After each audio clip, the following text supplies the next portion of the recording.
మీ కుటుంబ శాంతి, ఆరోగ్యం, ఆర్థిక అభివృద్ధి కోసం రుద్రాక్ష మహాపూజలో తప్పక పాల్గొనండి. ఇప్పుడే నమోదు చేసుకోండి. నమస్తే రమగారు. నమస్తే జయ. రమగారు, ఇప్పుడు మనకు ఆరోగ్యం బాగోలేదనుకోండి, ఏం చేస్తాం? కొంచెం ఏదన్నా ఫీవర్ వచ్చి, లేదంటే ఇంకొంచెం క్రిటికల్ అయినా లేస్తాం, మళ్ళీ కొన్ని రోజులకి ఏదో ట్రీట్మెంట్ తీసుకుంటాం, అంతా సర్దుకుంటుంది. కూర్చుంటాం, తాపీగా కూర్చొని ఎవరెవరు మనకి ఫోన్లు చేశారు, ఎవరెవరు మెసేజ్లు పెట్టారు, అసలు ఎవరు ఇంటికి వచ్చి మనల్ని పలకరించారు, ఈ డిస్కషన్ ప్రతి ఇంట్లో జరుగుతుంది. పరామర్శించటం. మనల్ని ఎవరు పరామర్శించారు, ఎవరు పరామర్శించలేదు. అమ్మ వీళ్ళు రాలేదు చూసావా, వీళ్ళు మనం పలకరించలేదు చూసావా, ఇలాంటివి మాట్లాడుకుంటూ ఉంటాం. రాని వారి మీద ఒకలాగా ఎందుకు రాలేదు వీరు, వీళ్ళు మనం ఆ రోజు వెళ్ళాం కదా, ఇలాంటివి కూడా మాట్లాడుకుంటూ ఉంటాం. సహజంగా జరుగుతూ ఉంటుంది. అది ఎంతవరకు కరెక్ట్? కరెక్ట్గా ఉంది. ఈ రోజుల్లో పరామర్శలకి వాటికి వెళ్ళకూడదు కదా. మనం ఇప్పుడైతే వెళ్ళకూడదు. ఎవరైనా మరణించినా వాళ్ళ ఇళ్ళకి మనం వెళ్ళే పరిస్థితి కాదు, ఈ రోజుల్లో కాదు. అవును. ఈ పరామర్శ అనేది ఏంటంటే వాళ్ళు అవతల వాళ్ళకి మన మీద ఉన్నటువంటి కన్సర్న్ వాళ్ళ కన్సర్న్ తెలుసుకోవటం, తర్వాత వాళ్ళు ఎవరో వచ్చి నాయన కులాసాగా ఉన్నావా, ఎలా ఉన్నావా అని అడిగితే ఒక మారల్ సపోర్ట్, హ్యాపీగా అనిపిస్తుంది. అంతే కదా. అంతకంటే ఏమైనా ఉందా?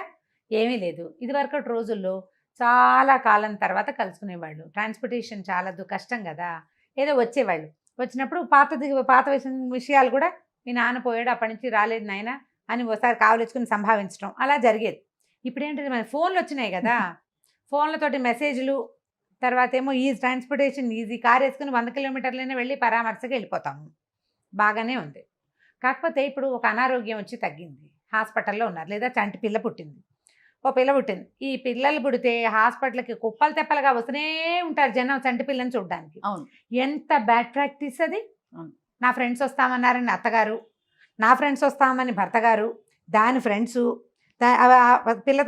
చంటి పిల్ల తల్లి తాలూకు ఫ్రెండ్సు, పిల్లని అటెండ్ చేయడానికి వచ్చే అమ్మమ్మ చిన్నమ్మమ్మలో ఎవరో ఉంటారు, ఈ గుంపు ఇది. నర్సులు హాస్పిటల్స్ వాళ్ళు తిడుతుంటారు, అయినా సరే జనాలు వస్తూనే ఉంటారు. అసలు చంటి పిల్లాన్ని చూడకూడదు. మొన్నటి దాకా అంటే ఒక 20-30 సంవత్సరాలు 25 ఏళ్ళ క్రితం దాకా పురిటాలు 10వ రోజు స్నానం అయ్యేదాకా అత్తగారులు కూడా వచ్చి చూసేవాళ్ళు కాదు. 3వ నెల దాకా కూడా చంటి పిల్లని చూడని అత్తగారులు భర్తగారులు ఉండేవాళ్ళు. ట్రాన్స్పోర్టేషన్లు పాడు లేవు, తల్లి పిల్ల స్థిమితంగా ఉండేవాళ్ళు. ఇప్పుడు మీరు 10 మంది పోయి హాస్పిటల్కి వెళ్ళి పరామర్శించే పిల్లని చూస్తే ఎన్ని జబ్బులు వస్తాయి. పిల్లలకి జలుబులు కాదు రమ్మగారు, డెలివరీకే పక్కన ఉంటున్నారయ్యే ఒకడు ఉంటాడు. నేను డెలివరీకి పక్కన ఉండేవాడు ఒకడు, వాడి ఫ్రెండ్స్ అందరినీ తెచ్చుకోడు కదా మొగుడు. ఒక్కళ్ళుంటే పర్వాలేదు కదా జయ. ఇప్పుడు ఈ చుట్టాలందరూ వచ్చి చంటి పిల్లని చూసి బాలింతరాలని పరామర్శించి ఆ అమ్మాయికి సత్తు ఉండదు, ఏదో పిచ్చి బట్టలు వేసుకుంటారు, ప్రశాంతంగా ఉండదు, వచ్చిన వాళ్ళందరినీ సంభావించడానికి లేచేస్తుంది, అలిసిపోతుంది. అస్సలు అలసట పనికి రాదు డెలివరీ అయిన వాళ్ళకి. ఇప్పుడు ఈ క్రమంలో ఎలా అయిందంటే అందరూ వచ్చి చంటి పిల్లని చూడడంతో వాళ్ళ పిల్లని చూడడానికి వెళ్ళారు, మా పిల్లని చూడడానికి రాలేదు. మా ఏంటి పిల్లని చూడడానికి ఎవరూ రాలేదు. ఎందుకు? చంటి పిల్లని చూడడానికి ఎవరైనా రావడం, అసలు ఎవరు రాకపోతే మంచిది. కానీ ఈ ఫార్మాలిటీస్ అలవాటైపోయి ఇలా రావాలని భావించడం మొదలుపెట్టారు బాగా. హాస్పిటల్కి వస్తే పిల్లకి ఎన్ని జర్మ్స్ సోకుతాయి. ఈ హాస్పిటల్కి వచ్చిన వాళ్ళు ఎన్ని మోసుకెళ్తారు ఇంటికి. వస్తే ఈ పసిబిడ్డని డేస్ బేబీని 1 రోజు 2 రోజులు పసిగుడ్డుని అందరి చేతుల్లోనూ పెట్టేయటం, అన్నీ బ్యాడ్ ప్రాక్టీస్లే. ఇది పోతే హాస్పిటల్ నుంచి వస్తారు, ఏదో సర్జరీలు అయ్యి వస్తారా, వాళ్ళకి ఇన్ఫెక్షన్స్ వచ్చేందుకు అవకాశం ఎక్కువ ఉంటుంది. అవును. ఈ వచ్చిన చుట్టాల్లో ఎవరికైనా దగ్గో జలుబు ఉంటే ఈ కుట్లేసిన ఆపరేషన్ పేషెంట్కి అంటించారంటే అయ్యిందే వీళ్ళ సంగతి. కాబట్టి పరామర్శలకు వెళ్ళకూడదు. దీనికి ఒక చిన్న కథ చెప్తాను. కర్టసీగా మారిపోయింది కదా రమ్మగారు, చెప్పండి. అవునా కదా, మీరు చెప్పండి. మనం ఎక్కడో చోట మార్చాలి కదా. మార్చాలి. ఇప్పుడు మనం ఉన్న ఇద్దరిలోకి ఒక 3వ ప్రాణి వచ్చింది, ఖచ్చితంగా తన్ని వెల్కమ్ చెప్పాలని చెప్పి నువ్వు చెప్పు, మీరు చెప్పండి. ఎట్లాడో చెప్తారు. మీరు అమ్మా నాన్న ఉన్నారు, ఆ అమ్మాయి అమ్మా నాన్న, ఈ అబ్బాయి అమ్మా నాన్న, వీళ్ళ అన్నయ్య వదిన, వీళ్ళ అక్క తమ్ముడు, అయిపోయింది కదా చాలుగా. మళ్ళీ ఫ్రెండ్స్ లేరా? ఫ్రెండ్స్, కొలీగ్స్, చుట్టుపక్కల వాళ్ళు, వీళ్ళ కంపానియన్స్, వాళ్ళ చుట్టాలు. కానీ అలవాటు అయిపోయింది రమ్మగారు. మీరు ఎంత దీన్ని ఎక్కడ మారుస్తారో చూద్దాం జయ. మా ఇంట్లో చంటి పిల్ల పుట్టింది, మీ పిల్ల బాగుంది, మీరంతా రావద్దు, 15 రోజులు 20 రోజులు అయ్యాక వద్దురు గాని అని మెసేజ్ పెట్టండి, చూద్దాం ఏం చేస్తారు. రమ్మగారు చెప్పారు, లేకపోతే ఈ వీడియోని సాక్ష్యంగా చూపించమను. మీరు ఏ డాక్టర్ అయినా దీన్ని సపోర్ట్ చేస్తారా అడగండి. మీరు అదైతే 100% కదండి. మరి డాక్టర్ చెప్పిన మాట వినరా మీరు? వినాలి, చెప్పు. వినాలి కానీ కొన్ని మధ్యలో కొన్ని- రమగారు చెప్పడం ఏమిటి? డాక్టర్లు చెప్తారు కదా, ఇలా రాకండమ్మా అంటారు. విజిటర్ అవును. అవర్స్ లేవు, విజిటింగ్ అవర్స్ ఎందుకండి లేవు. మామూలు జనరల్ ఇష్యూస్ లో ఏదైనా సర్జరీ అయినా లేదు ఐసీయూలో పెట్టినా కూడా ఎవరిని అలౌ చేయరు, వద్దంటారు. బట్ ప్రధానమైంది మీరు Infections అవుతాయి. మోసుకొచ్చే జర్మ్స్ తో పాటు మీరు మోసుకెళ్ళేవెన్నో ఆలోచించుకోండి. అవును, చేయకూడదు. బ్యాడ్ పరామర్శ ప్రాక్టీసే. రాలేదు అని ఫీలింగ్ కూడా కాకూడదు. ఒక కథ చెప్తాను వినేసే కదా, ఇంకా దీన్ని డిస్కషన్ పెడితే నేనేదో మానవ సంబంధాలు పాడు చేస్తున్నాననే ఫీలింగ్ వస్తుంది చివరికి. అమ్మ, మానవ సంబంధాలు బాగు చేసుకోండి, అవును, దానికి మంచిగా అంటే మాట్లాడుకోవాలి, దాన్ని సైంటిఫిక్ గా కూడా ఆలోచించుకోవాలి మనం. Main ఆలోచించాలి. అది అమ్మాయికి రెస్ట్ కూడా కావాలి కదా, ఖచ్చితంగా పేషెంట్లకి కదా. రెస్ట్ కావాలి, పరామర్శించాలి. ఇదివరకట్లో లాగా ఉత్తరాలు రాయండి. నేనైతే ఈ కరోనా రోజుల్లో అందరూ ఉత్తరాలు రాయడం నేర్చుకున్నారేమో అనుకుంటున్నా. పోస్ట్ మ్యాన్లు కూడా తిరగట్లేదుట కొన్ని ఊళ్ళలో. ఉత్తరం రాయండి, ఏం చక్క స్నేహ సంబంధాలు బలపడతాయి, అందరికీ రాత ప్రాక్టీస్ అవుతుంది. నొక్కి నొక్కి వేడిపోతున్నాయి ప్రతి వాళ్ళకి. రాస్తే కొంచెం చక్కగా స్కిల్స్ డెవలప్ అవుతాయి, బ్రెయిన్ తప్పకుండా. యాక్టివ్గా అవుతుంది. పూర్వం ఒక రాజుగారు ఉండేవారు, ఓ జమీందార్ గారు. జమీందార్ గారికి 3-4 పిల్లలు ఉన్నారు, 4 పిల్లలు ఉన్నారు. పై 2 అమ్మాయిలకి పెళ్ళిళ్ళు అయిపోయినాయి. 3వ అమ్మాయి వ్యక్తురాలే వివాహానికి సిద్ధంగా ఉంది. 4వ వాడు అబ్బాయి. పిల్లవాడు పుట్టినప్పుడే రాణిగారికి కొంచెం అనారోగ్యం వచ్చింది కొద్దిగా. కొంత కాస్త కష్టమైన పురుళ్ళు ఆవిడికి. సరే, పిల్లాడికి ఒక 4-5 ఏళ్ళు వచ్చాక ఆవిడ కొద్దిగా అనారోగ్యం వచ్చింది. ఆవిడేంటంటే ఆవిడ వాళ్ళ నాన్నగారికి ఒకతే కుమార్తె. ఆవిడకి 6-7 మేనమావలు ఉన్నారు. రాణిగారికి 7 మేనమావలు, మాతామహులు కూడా జీవించే ఉన్నారు. వాళ్ళ అమ్మమ్మ తాత జీవించి ఉన్నారు. ఈ పిల్లకి అనారోగ్యం కదా, రోజుకొక మేనమావ చొప్పున వచ్చి ఆవిడ్ని పరామర్శించేవాళ్ళు. ఎవరో ఒకళ్ళు వచ్చి ఉండేవాళ్ళు. పిల్ల బెంగ పెట్టుకుంటోంది పాపం, ఒంట్లో బాగుండలేదు. లేదా 3వ పిల్లకి పెళ్లి సంబంధాలు చూసే ఈడొచ్చింది. ఈ తల్లి అనారోగ్యంతో సంబంధాలు చూడలేకపోతున్నారు. సంబంధాలు చూడడానికి తిరుగుతారు మేనమావలు. మరి రాజావారి గౌరవార్థం వచ్చి ఇక్కడ 2 రోజులుండి ఓ రోజుండి పొద్దునొచ్చి సాయంత్రం వెళ్ళిపోయేవాళ్ళు, లేదా ఇవాళ పొద్దునొచ్చి రేపొద్దున వెళ్ళిపోయేవాళ్ళుగా రోజు ఒక మేనమామ భార్య వస్తే వాళ్ళ సంతానము అంతా వచ్చి రాణిగారి దగ్గర కూర్చునేవాళ్ళు. ఈ రాజాలకి రాణిలకి పనిపాట్లే పెద్దగా ఏం ఉండవు, సేవకులు ఉంటారు కదా. వచ్చిన చుట్టాలు కూడా ఏం పని చేయక్కర్లే, భోజనానికి వెళ్తాం, వచ్చి రాణిగారి దగ్గర కూర్చోటం, ఆవిడ పడక మంచం దగ్గరే. అయ్యో ఎలాగమ్మా, ఎప్పటికి కోలుకుంటావే, ఇలా అయిపోయావు, పిల్ల పెళ్ళి ఇలాగే అంటే అందరితో పాటు ఆవిడ ఒకసారి ఏడుపు ఏడ్చేది. రోజు ఫ్రెష్ కదా, ఇవాళ మేనమామ రేపొద్దున ఇంకో మేనమామ. ఓకే. అమ్మ నాన్న ఒకరోజు, 7 మేనమామలు 7 రోజులు, మాతామహులు ఒకసారి, ఆవిడ పితామహులు కూడా పెద్దవాళ్ళు ఉన్నారు, బాబాయిలు వాళ్ళు ఉన్నారు ఆవిడకి. మరి ఉంటారు కదా, వాళ్ళు వచ్చేవాళ్ళు. ఈ పిల్ల లేక ఒక పిల్ల ఈవిడే. అన్నదమ్ములు అక్క చెల్లెళ్ళు లేరు, బాబాయిలు ఉన్నారు, మావయ్యలు ఉన్నారు. ఇలా రోజు ఒక కుటుంబం వచ్చి దేవుడిలో చక్కగా భోజనం చేసేవాడు దివాణంలో. ఈవిడతోటి ఉండి వెళ్ళేవారు. ఎప్పటికీ కోలుకునేది కాదు ఆవిడ. అలాగే మంచాన పడి నా పిల్ల పెళ్ళు అని రోజు ఏడ్చేది. ఈ చిన్న పిల్లాడు అమ్మ ఏడవకమ్మా అని అడుగుతుండేవాడు. ఏడవకుండా మా అమ్మ ఉన్న రోజు ఒక్కటి కూడా లేదు అని వాడు ఫీల్ అయ్యేవాడు పిల్లాడు. రోజు మా అమ్మ ఏడుస్తుంది. అయితే ఏమైందట, ఈ దివాణానికి ఒక జ్యోతిష్కుడు ఒక ఆయన వస్తే రాజావారు రాణిగారికి ఉంటో బాగుండదు, మరి ఒకసారి జాతకం చూడమన్నారు. ఆయన జాతకం తెప్పించి చూశారు. చూశాక పెద్ద విశేషంగా రోగం కనపట్టలేదండి. గ్రహశాంతులు చేయిద్దామన్నారు. గ్రహశాంతులు చేయించాలంటే శాంతి అంటే చాలామంది బ్రాహ్మలు వచ్చి బోళ్ళంత చేస్తారు. మరి కుటుంబం అంతా రావద్దు. ఆవిడ పుట్టింటి బలగం అంతా వచ్చి శాంతి పూజలు చేస్తే ఆ వాళ్ళు ఎంత అలసిపోయిందో. పిల్ల మేనమామలే ఎత్తుకుని తీసుకొచ్చారు, 4 పిల్లలు తల్లిని ఆవిడ్ని ఎత్తు తీసుకొచ్చి హోమం దగ్గర కూర్చోబెట్టారు.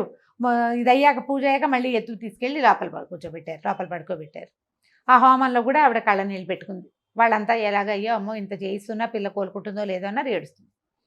ఈ జ్యోతిష్కుడికి ఏమనిపించింది, ఆయన అడిగాడు, ఇంతమంది చుట్టాలు వాళ్ళు ఉన్నారు ఏమిటండి ఏంటంటే, ఇగో చెప్పుకున్నారు రాజావారు. మా బలగం ఒక 10 మంది ఉన్నారండి, ఆవిడకో 50 మంది ఉన్నారు. రోజు 50 కుటుంబాల వాళ్ళు రోజుకో కుటుంబం చొప్పు నుంచి పరామర్శిస్తూ ఉంటారు. మరి వాళ్ళ ధైర్యంతో ఆవిడ బతికుందండి. ఎవరో ఒకళ్ళు వచ్చి చూడకపోతే, ఎప్పుడైనా ఏదో వానా వంగుడు వచ్చి మేనమావ రాకపోతే దిగులు పడుతుంది ఆవిడ. ఇవాళ ఎవరు రాలేదని. వస్తారండి వాళ్ళంతా శ్రద్ధగా. అయితే సరే, అక్కడున్న రాజవైద్యుడు జ్యోతిష్కుడు 10 నిమిషాలు మాట్లాడుకున్నారు. ఆవిడ జబ్బు ఏమిటి లక్షణం అసలు కనపట్టాలేదండి జాతకంలో. చిన్న జబ్బే కానీ ఇంత తీవ్రంగా మంచాన పడిపోయి ఆవిడ కోసం జనమంతా శోకాలు పెట్టి గ్రహబాధలు అవి తొలగేలాగా చేయవలసినంత హడావిడైతే లేదు మరి జాతకంలో. అంటే రాజవైద్యుడు చెప్పాడు, చిన్నదేనండి, అమ్మగారు ఎంచేతో కోలుకోవట్లేదు అన్నాడు. అన్నాక వాళ్ళిద్దరు కాస్త గూడు పుటాన్ని చేసి, అయ్యా నేను ఒక విషయం చెప్తానండి, అమ్మగారి జాతకం ఇప్పుడే నాకు తెలిసింది. ఈ జబ్బు పాపాత్ముల గాలి సోకకూడదు దీనికి. ఈవిడికి చాలామంది జనాలు వచ్చి వెళ్ళటంతో పాపాత్ముల గాలి సోకి జబ్బు రేగుతోంది రోజు. ఆవిడ జాతకం చాలా ప్రత్యేకమైందండి. ఒకే ఒక్క గ్రహం ఒక ఉండకూడని చోట ఉంది ఒక చోట. దానివల్లే ఇది నేను వైద్యుల వారితో మాట్లాడాక ఈ కన్క్లూజన్కి వచ్చాను. మరి ఆలోచించుకుని పుణ్యాత్ములను వచ్చేలాగా ఏర్పరచుకోండి. ఏ పాపాత్ములు వచ్చినా కూడా ఈవిడికి రేగుతుంది పాపం. ఇంతమంది జనం ఉన్నారు, పని వాళ్ళు ఉన్నారు, చుట్టాలు ఉన్నారు, పక్కలు ఉన్నారు. 50 కుటుంబాల బలగం అమ్మగారిది. మరి మీకు 10 కుటుంబాలు ఉన్నాయి. ఇవి కాకుండా దివాణానికి వచ్చేటువంటి మంత్రులు, సామంతులు, వాళ్ళు వీళ్ళు, చుట్టుపక్కల రాజ్యాల మండలాధీశులు కదా, వీళ్ళంతా ప్రోటోకాల్ ఉందిగా. వాళ్ళంతా రాణి అమ్మగారిని ఒకసారి దర్శించి ఆవిడని ఒకసారి ఏడిపించి వెళ్తారు. అనేసరికల్లా రాజుగారు వెంటనే ఫర్మానా రాయించారు, చుట్టాలందరిళ్ళకి పంపించారు. పాపాత్ములు గాలి సోకూడదుట, ఆలోచించుకుని రావాల్సింది అని. తర్వాత 20 రోజుల పాటు ఒక్కళ్ళు రాలా అక్కడికి, ఎవరు రాల. ఈవిడ మొదటి రోజు ఎవరూ రాలేదని చూసింది, కాసేపు పడుకుని నిద్రపోయింది. మధ్యాహ్నం భోజనం వేళకి వంటలకు వచ్చి అమ్మగారు అన్నం తిందురుగాని రండి అంటే సరే లేచి కూర్చుంది. శుభ్రంగా అన్నం తినేసింది. కుమారుడు వచ్చి కబుర్లు చెప్పాడు. చిన్నపిల్ల, పెళ్లి కావాల్సిన పిల్ల ఉంది కదా, ఆ పిల్ల ఏదో కబుర్లు చెప్పింది. ఇవాళ ఏం పాఠం చదువుకున్నారో చెప్పింది.